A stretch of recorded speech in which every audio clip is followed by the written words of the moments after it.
Bob Horsefield's a ripping material. I jumped in the motor, filled the tank and drove through the busy streets of London. Where I was heading, I don't know. I just needed to disappear. Get away from the teeth of reality that constantly found biting me funny. 50 miles away, car, petrol, couple of hundred and a black bag full of my precious belongings.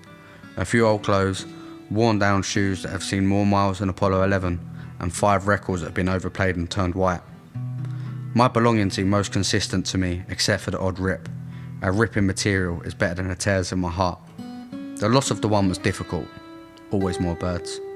What really sent me over the edge was the sudden death of the only woman who loved me constantly. Through all my down days, all my mistakes, I was a disappointment, but she loved me, my mum. Now the shadows of grotty London were many miles behind. I was driving through roads surrounded by green, a bit of brown, and the occasional secluded home of warmth and love, chimneys chain smoking. I turned on the radio. A boy band from a reality show was just announced as this week's number 1. I turned it off and began to whistle an old blues number. Seemed relevant. Another 20 miles and I see a sign through hungover eyes, in on the lakes. Underneath was another sign, affordable rooms. Fuck it, time to have a drink, there may be a room to get me head down for the night. I approached up the driveway. All I could see was mist rising from the ground. I got closer and I could see it was the lake. It was large but featureless, just an oversized puddle. To the right, an old battered building which looked as if nobody had ventured inside for many years. The bar was old-fashioned, drawn green curtains, candlelight lights on the smoke-stained walls, maroon-coloured carpets, and the bar sticky and smelt of sick.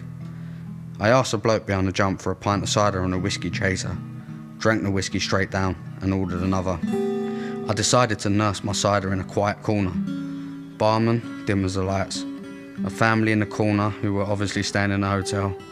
There was a middle-aged sexless couple, and another alone who reminded me of just another drunk in Peckham, a barfly, professional drinker. I'd had enough of the bar and just wanted to get a room. I paid the receptionist, looked at her fires, then her eyes, took the keys and looked again. Nice. I went back to the bar and grabbed a bottle of red and fucked off to room 13. A single bed pushed into a corner. Bedside table with nothing but a phone sat on top of an overrated book. All the shit from London seemed to have left my mind. Whether it was the booze or the large desirable fires, I don't know. I poured the wine into a tiny teacup, necked it, then picked up the phone next to the bed. "Something's wrong with my room," I said. "What is it, sir?" she replied. "You'll have to come and look." "I'll send up the manager."